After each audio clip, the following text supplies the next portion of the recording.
Kamakailan sa gawain ko kasama ang mga kapatid, pakiramdam ko'y wala akong karanasan at hindi masyadong pamilyar sa mga prinsipyo. Sa mga diskusyon namin, natatakot akong magkamalit bumaba ang tingin nila sa akin. Kaya kahit may ideya na ako o opinyon, halos hindi ko ibinabahagi ito. Nakikita kong nakikilahok ang iba, pero lagi lang akong tahimik. Hindi talaga ako sumasali o ginagawa ang parte ko. Nakakadismaya para sa akin. Pero hindi ko alam kung ano ang gagawin ko tungkol dito. May nakaranas na ba sa inyo ng ganito? At ano ang ginawa nyo? Noong una kong ginawa ang tungkulin ko, nakita ko na medyo may karanasan na ang mga kapatid ko sa tungkulin ng pag-i-edit. Naiintindihan nila ang mga prinsipyo at mahusay ang kakayahan. May pagkakilala sila sa kung sinong nakauunawa sa katotohanan at nagtataglay ng tunay na talento. Nag-alinlangan ako dahil dito. Pangkaraniwan ng kakayahan ko at wala akong realidad ng katotohanan. Kaya't kung kaswal lang akong magpapahayag ng mga opinyon ko, hindi ba't para na yung pagmamarunong? Hindi mahalaga kung tama pala ako, pero kung hindi, iisipin nila na nagpapasikat ako sa kabila ng mababaw kong pagkaunawa sa katotohanan at nakakahiya yun. Palagi kong pinaaalalahanan ang sarili ko na manatiling hindi kapansin-pansin at na mas makinig. Kaya pagsama-sama naming tinatalakay ang mga problema, halos hindi ko ibinabahagi ang iniisip ko. Minsan nagmungkahi ako at nagkasundo ang lahat na hindi yun ang tamang hakbang. Hiyang-hiya ako at di ko dapat inilantad ang sarili ko o malamang na walang kwenta ang masasabi ko at magmumukha akong katawa-tawa. Kailangan kong maging maingat at mapag-isa. Sa mga pag-uusap pagkatapos nun, siniguro kong hindi ibigay ang aking opinyon. Hinahayaang iba muna ang magsalita. Kalaunan, isang sister na may mataas-taas na kakayahan at kaalaman ang sumali sa team namin at naitalaga siyang makipagtrabaho sa akin. Minsan nang may pinag-uusapan kaming problema, tapos may ilang ideya akong gustong ibahagi sa kanya. Pero inisip kong, kung mali ang pag-iisip ko at hindi papasa sa pagsusuri ang sinabi ko, baka naman isipin ng bagong sister na ito na kulang ako sa kaalaman at wala akong muwang at malalantad kung ano talaga ako.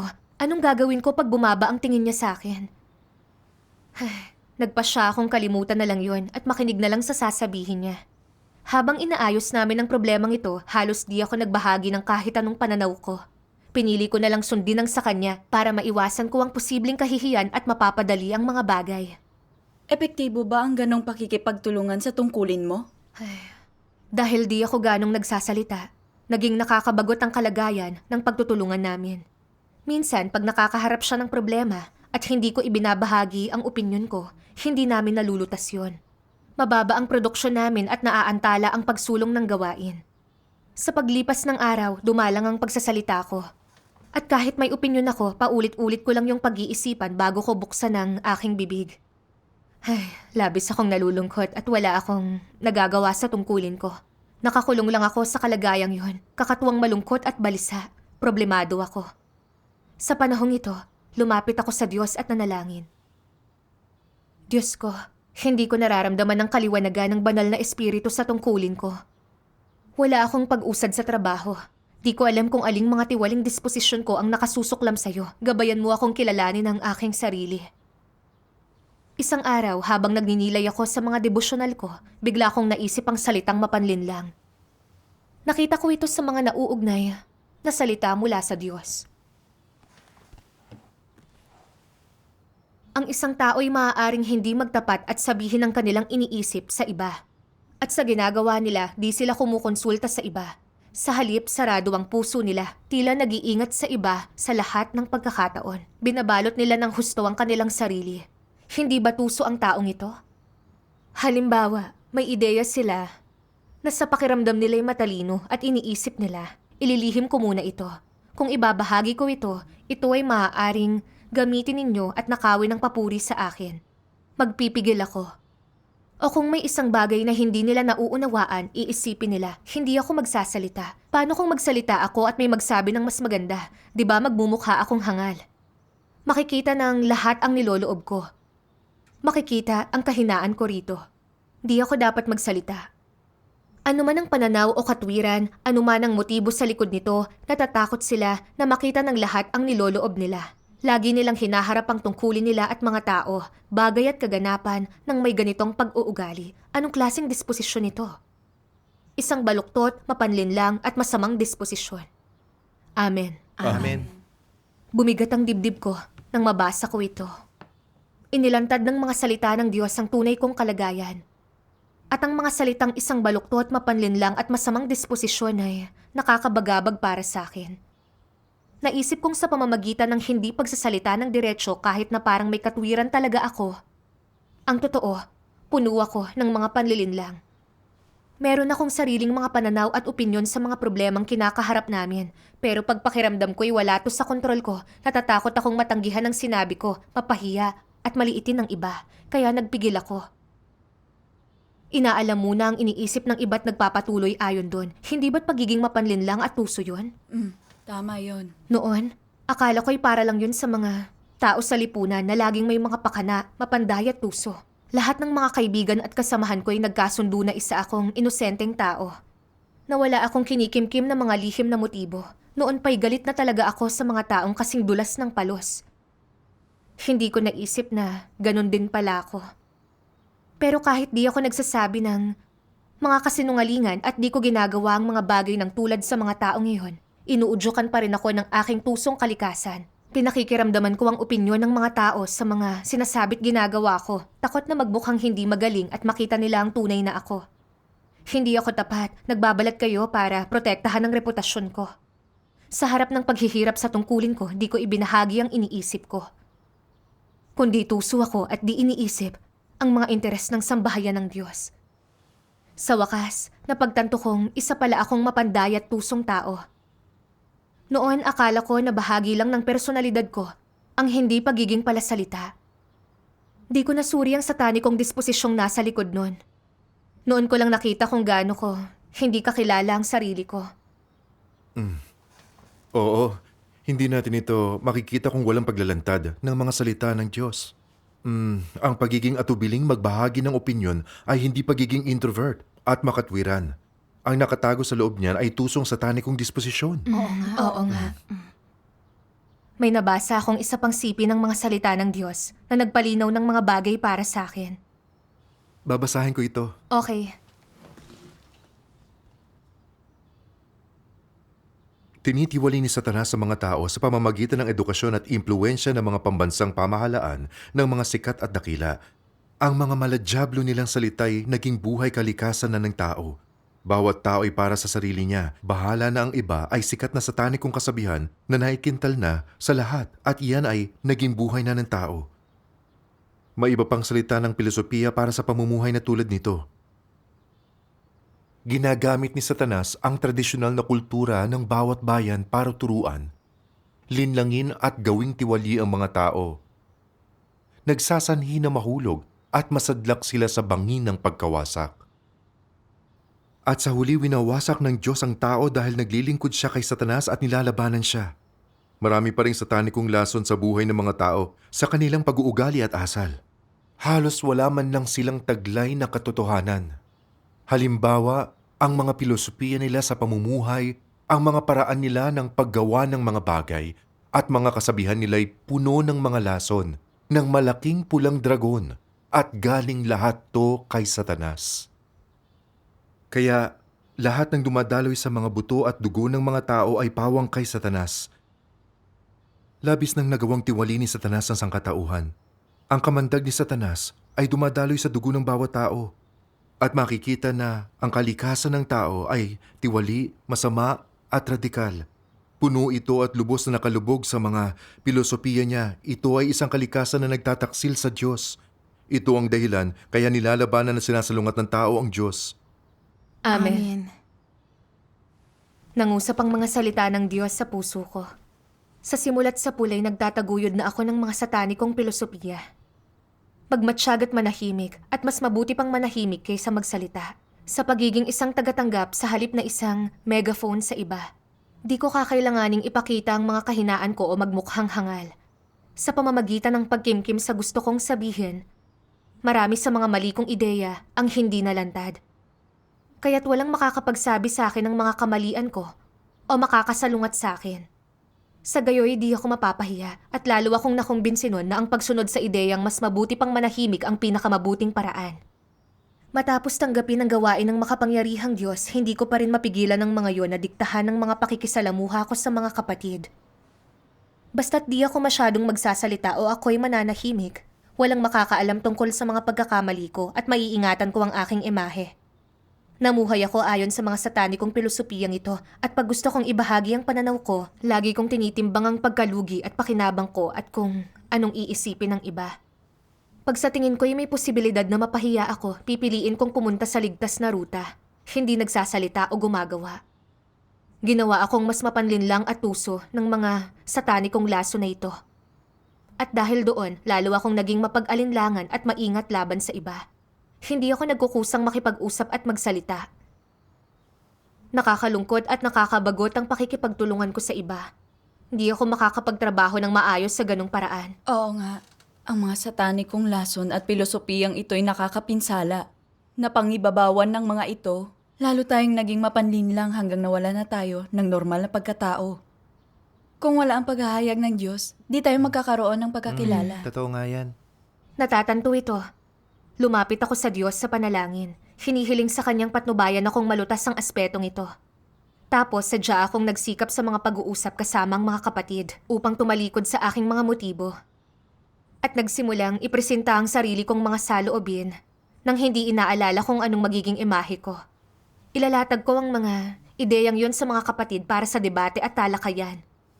Pag nakakasagupa kami ng mga paghihirap sa tungkulin namin, sama-sama kaming nananalangin tapos makakahanap kami ng daang pasulong. Salamat sa Diyos.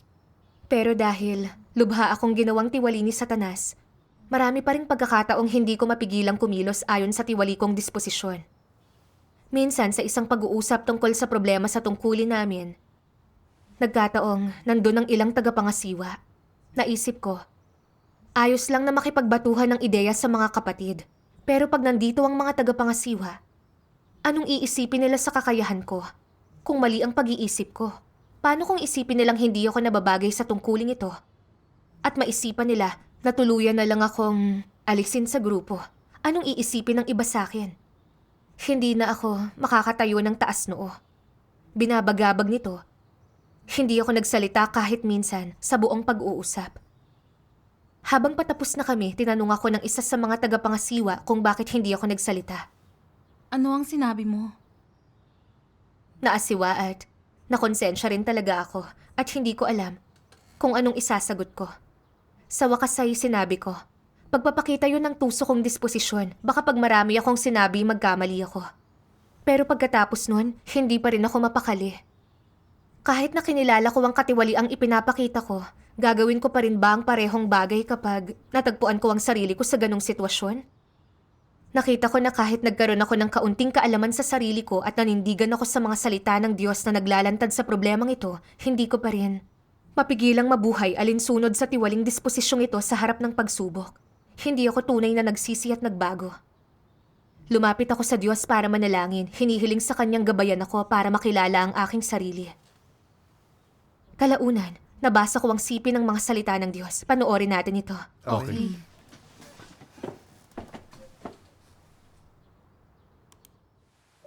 Sabi ng makapangyarihang Diyos, naniniwala ang mga antikristo na kung palagi nilang gustong magsalita at magbukas ng kanilang puso sa iba, malalaman ng lahat ang kanilang kalooban at makikita na hindi sila malalim, kundi mga ordinaryong tao lamang at hindi na sila igagalang. Ano ang ibig sabihin kapag hindi na sila iginagalang ng iba? Ibig sabihin ay wala na silang matayog na puwang sa puso ng iba at na sila ay tila karaniwan, simple at ordinaryo. Ito ang ayaw makita ng mga antikristo. Kaya nga, kapag may nakita silang iba sa isang grupo na laging inilalantad ng gusto ang kanilang sarili at sinasabi na sila ay naging negatibo at suwail sa Diyos at sa mga bagay kung saan sila nagkamali kahapon at na ngayon nagdurusa sila at may pasakit dahil hindi sila naging matapat na tao, hindi sinasabi ng mga antikristo ang gayong mga bagay, kundi itinatago ito sa kaibuturan ng kanilang kalooban. Mayroong ilan na nagsasalita ng bahagya dahil kulang ang kanilang kakayahan at simple ang kanilang isipan at kakaunti ang kanilang mga ideya, kaya kakaunti ang mga salitang kanilang sinasabi. Ang kauri ng mga antikristo ay hindi rin gaanong nagsasalita, ngunit hindi ito ang dahilan kung bakit. Sa halip, ito ay isang problema sa kanilang disposisyon. Hindi sila gaanong nagsasalita kapag nakikita nila ang iba at kapag nagsasalita ang iba tungkol sa isang bagay, hindi sila basta-basta nagbibigay ng opinyon. Bakit hindi sila nagbibigay ng kanilang mga opinyon? Una sa lahat, tiyak na wala sa kanila ang katotohanan at hindi nila nalalaman ang kabuluhan ng anumang bagay. Kapag nagsasalita na sila, nagkakamali sila at nakikita ng iba ang kanilang tunay na pagkatao. Kaya nananahimik sila at humihinahon. Kaya hindi sila maarok ng iba ng tama at iniisip pa ng iba na sila ay matalino at pambihira. Sa ganitong paraan, walang mag-iisip na wala silang kwenta. Nakikita ang kanilang kalmado at mahinahong kilos. Gaganda ang opinyon ng mga tao sa kanila at hindi mangangahas na maliitin sila. Ito ang katusuhan at kasamaan ng mga antikristo. Ang hindi nila agad-agad na pagbibigay ng mga opinyon ay pangunahing bahagi ng disposisyon nilang ito. Hindi sila agad-agad nagbibigay ng mga opinyon hindi dahil wala silang opinyon. Mayroon silang ilang opinyon na mali at baluktot. Mga opinyon na ni hindi man lamang naaayon sa katotohanan. At ang ilang opinyon pa nga nila ay hindi maaaring mangyari. Subalit, anuman ang uri ng kanilang opinyon, hindi nila ito malayang ibinibigay. Hindi nila ito ibinibigay ng malaya, hindi dahil natatakot sila na papurihan ang iba para sa mga ito, kundi dahil nais nilang itago ang mga ito. Hindi sila nangangahas na ilahad ng malinaw ang kanilang mga opinyon, dahil takot silang makita ang kanilang tunay na pagkatao. Alam nila ang kanilang sariling sukat at mayroon silang ibang motibo. Ang pinaka nakakahiya sa lahat, nais nilang maging mataas ang pagtingin sa kanila. Hindi ba lubhang kasuklam-suklam iyan? Amen. Lubha akong tinamaan sa bawat salita ng Diyos. Pinanghawakan ko ang ideyang manahimik na lang kaysa magsalita at magkamali. Pinoprotektahan ko lang ang imahe ko, natatakot na makapagsabi ako ng mali at mapahiya. Ang gusto ko talaga ay magkaroon ng katayuan sa mata ng iba. Gusto ko na lahat ng sasabihin ko at ipapahayag ko ay makuha ang paghanga at pagsang-ayon ng iba. Sa layuning yun, hindi ako naging matapat at nagbalat kayo ako. Laging nag-iisip ng mabuti, iniisip ang sinasabi at ginagawa ko. Para magmukha akong isang atentibo at matalinong tao. Sa mga talakayan kasama ang mga tagapangasiwa, mas iningatan ko ang imahe at katayuan ko, kaya't di ko ibinahagi ang mga opinyon ko. Iniisip na di magiging problema kung tama ako, Pero kung hindi, talagang mabubunyag ko ang kakulangan ko ng pangunawa. Pag di bumilibang mga tagapangasiwa ko, at nawala sa akin ang tungkulin ko, masisira ang katayuan ko sa lahat. Kinikimkim ko ito, tumahimik lang ako. Natatakot na magsabi ng mga saloobin at opinyon ko. Ni hindi nangangahas sabihin ng simpleng, hindi ko sigurado kung naiintindihan ko ito. Kasuklam-suklam yon, talagang kahiya-hiya. Napagtanto kong sa pakikipagtulungan ko sa iba sa tungkulin at pang-araw-araw na pakikisalamuha ko sa mga kapatid, tahimik ako at mukhang matapat sa panlabas. Pero sa loob, nagkikimkim ako ng katusuhan. Itinatago ko ang kapangitan ko, nagbabalat kayo at nililinlang ang iba. At kahit sa mga pagtitipon, pag nagbabahagian kami, sumasabay ako sa agos. Umaasang mapag-ingatan ang katayuan at imahe ko sa paningin ng iba. Minahal ko ang imahe at reputasyon ng higit pa sa katotohanan at katwiran. Ito ang tuso't masamang disposisyon ng isang antikristong inihahayag ko. Sa puntong ito ng pagninilay ko, nakita ko kung gaano kapanganib ang kalagayan ko. Naisip ko kung paanong nung kapanahunan ng biyaya, sinabi ng Diyos sa mga nabigong gawin ng kalooban niya. At kung magkagayoy ipahahayag ko sa kanila, kailan may hindi ko kayo nangakilala, magsilayo kayo kayong manggagawa ng katampalasanan. Nagkaroon ako ng pananampalataya, pero di ko isinagawa ang mga salita ng Diyos at di ko siya binigyang lugod. Di ko magawang magsabi sa mga kapatid sa pagbabahagi at maging tapat. Pinagtatakpan ko ang pangit na aspeto ko. Sinusubukan ng lahat para ingatan ang imahe ko at linlangin ng iba para ako'y tingalain. Nakikipaglaban ako sa Diyos sa katayuan. At nasa antikristong landas ako ng paglaban sa Diyos. Pag hindi ako nagsisi, sa huli ay aalisin ako ng Diyos. Hala, talagang seryoso nga yan. Nang maunawaan ko to, napuno ako ng pagkasuklam sa tiwali kong kalikasan. At ipinakita rin ito sa akin kung magiging gaano kapanganib ang magpatuloy sa ganong pagpupursige. Kailangan kong lumapit sa Diyos at magsisi, talikdan ang laman at isagawa ang mga salita niya. Nang magsabi ako sa mga kapatid tungkol sa kalagayan ko pagkatapos nun, may sister na nagpadala sa akin ng mga salita ng Diyos. Gusto kong basahin. Okay. Kapag ginagawa ng mga tao ang kanilang tungkulin o anumang gawain sa harap ng Diyos, kailangan ay dalisay ang kanilang puso, na parang mangkok ng tubig, malinaw na malinaw. At tama ang pag-uugali nila. Ano bang klaseng pag-uugali ang tama? Ano man ang mga bagay na iyong ginagawa, na ibabahagi mo sa iba ang anumang nasa puso mo, ang anumang ideya na ikaw ay mayroon. Kung sinasabi nila na hindi uubra ang ideya mo at nagbibigay sila ng ibang mungkahi, nakikinig ka at sinasabi mong magandang ideya, gawin natin yan. Di maganda ang ideya ko, kulang sa kaalaman, malabo. Mula sa iyong mga salita at gawa, makikita ng lahat na malinaw ang mga prinsipyong taglay mo sa iyong kilos. Walang kadiliman sa iyong puso.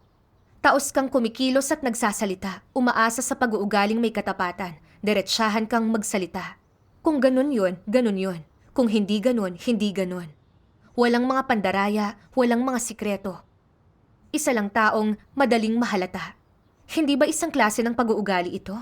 Isang pag-uugali ito tungo sa mga tao, kaganapan at bagay-bagay na kumakatawan sa disposisyon ng taong ito. Binasa ko rin ang siping ito. Hinihingi ng Diyos sa mga tao na huwag maging mapanlinlang, kundi maging tapat. Magsalita ng tapat at gumawa ng matatapat. Ang kabuluhan nito ay upang tulutan ng mga tao na magkaroon ng tunay na wangis ng tao, para hindi sila maging kamukha ni Satanas na nagsasalita na parang ahas, na gumagapang sa lupa, laging inililihis at pinalilito ang katotohanan. Ibig sabihin, sinasabi yon para ang mga tao, kapwa sa salita o gawa, ay makapamuhay ng marangal at matuwid, walang kasamaan, walang kahiya-hiya, may malinis na puso, magkaayon ang panlabas at ang nasa kalooban. Sinasabi nila ang iniisip nila sa kanilang puso, at hindi nila dinadaya ang sinuman o ang Diyos, walang itinatago. Ang puso nila'y parang dalisay na lupain. Ito ang layunin ng Diyos sa pag-uutos sa mga tao na maging tapat. Amen. Amen. Nakita ko sa mga siping ito na gusto ng Diyos ang matatapat. Ang isang matapat ay simple tuwiran. Walang panlilinlang o pagiging tuso sa Diyos at talagang matapat sa iba. Sinasabi nila kung ano ang nasa puso nila nang di yun pinipilit upang makita ng Diyos at ng tao ang tunay nilang puso. Ganito dapat iharap ng tao ang kanilang sarili, matuwid at tapat. Ang matapat ay umiibig sa katotohanan at sa mga positibong bagay, kaya't mas madali nilang natatamo ang katotohanan. Ako, sa kabilang banda, ay di makapagsabi ng kahit isang totoong salita sa pakikisalamuha at pakikipagtulungan ko sa iba. Walang katapatan sa mga salita at gawa ko. Baluktot ako at tuso at hindi ko rin mauunawaan at matatamo ang katotohanan. Sa katunayan, alam ng Diyos ang kakayahan ko sa loob at sa labas at kung gaano kalalim ang pagkaunawa ko. Pwedeng malinlang ng pagbabalat kayo ko ang ibang tao pero hindi nun malilin lang ang Diyos. Nakikita niya kung gaano kasama't kasuklam-suklam ang lagi kong panluloko at pagiging di matapat. Kaya't di siya gagawa para patnubayan ako. Gayunman, ang pagsasagawa ng katotohanan gaya ng hinihingi ng Diyos at pagiging matapat, pagsasabi sa iba kung mali man ako o hindi ay di magiging masyadong nakakapagod. At tsak na makapagbibigay lugod din yon sa Diyos. Dagdag pa ron, sa pagsasalita ko lang matututuhan kung saan ako nagkamali. At matutulungan ako ng iba na tanging paraan para makausad ako. Kahit ang ibig sabihin nun ay mapapahiya ako ng kaunti, magiging kapaki-pakinabang yun sa pangunawa ko sa katotohanan at sa pag-unlad. Oo, Salamat salamat sa sa Diyos. Diyos. Salamat sa Diyos. Naisip ko na lang ang linya mula sa isang himno. Bagamat mababa ang aking kakayahan, ako'y may pusong tapat. Napakahalaga ng pagkakaroon ng tapat na puso sa tungkulin natin. tama. Kailangan nating panatilihin ang tapat na pag-uugali. Kahit minsan hangal tayo, di naiintindihan ang isang bagay o nakagagawa ng mga pagkakamali. Kung tayo dalisay at tapat ang puso, aakayin at gagabayan tayo ng Diyos. Amen. Totoo yan. Noon, wala akong ideya kung paano kikilos. Pero pag inakay tayo ng Diyos para turuan tayo kung paano magsalita at kumilos, may isasabuhay natin ang wangis ng tao. Naunawaan ko ang maalab na mga intensyon ng Diyos at nagtamurin ako ng paraan ng pagsasagawa. Salamat sa Diyos. Tapos noon, pag nagtatrabaho ako kasama ng mga kapatid o nakikipag-usap sa mga tagapangasiwa sa tungkulin ko, nagsimula na akong magsalita. At hindi na naging malihim. Tumigil na ako sa pag-iingat sa reputasyon at katayuan ko. Sinubukan kong ibahagi kung anong iniisip ko na maging tuwiran sa mga kapatid. Malaya ako nang nasasabi na di na pag-isipan ang ideya ko na mababaw ang pagkaunawa ko at malaya silang itama kung ano ang kulang. Ang pagsasanay na gawin ito ay nakakapagpalaya sa akin. At ang pagsasabi ng mali ay hindi nakakahiya. Ang totoo, ang laging pagbabalat kayo at pagpapanggap para hangaan ako ng iba, ang paimbabaw at kahiya-hiya. Hindi nagtagal, nagtrabaho ako kasama ng sister na pinakamatagal ng nasa grupo. Magaling naman siya sa gawain namin at sa pagbabahagi ng katotohanan. Kaya nag-aatubili akong ipahayag sa kanya ang mga pananaw ko sa gawain ko para hindi ko maihayag ang mga pagkukulang ko at magmukha akong mas matalino sa kanya. Nang sandaling lumitaw ang ideyang yon, agad kong napagtantong gusto ko na namang magbalat kayo. Kaya't nanalangin ako at tinalikdan ng sarili. Mula noon, sa pakikipag-usap ko sa kanya tungkol sa trabaho, hindi na ako nagpipigil. Bagkus ay nagpipresenta akong ibahagi ang pananaw ko. Tinulungan ako ng mga pag-uusap na tong makita kung may kabuluhan ng pananaw ko o wala. At kung saan yun maaaring may kamalian. Nagawa niyang makita ang mga kahinaan ko at bigyan ako ng mga suhestyon. Pinahihintulutan ako ng ganitong pakikipagtulungan na umusad sa gawain ko at sa pag-unawa sa mga prinsipyo. Salamat sa Salamat Diyos. sa Diyos. Ang naranasan ko ay sa pamamagitan ng kusang pakikipag-usap sa iba, sa pagiging matapat at sa paggawa sa tungkulin ng nakaharap sa Diyos. Naglaho ng kaunti ang kadiliman sa aking puso at mas napanatag din ako. Nagsimula rin akong bumuti sa paggawa ng tungkulin ko.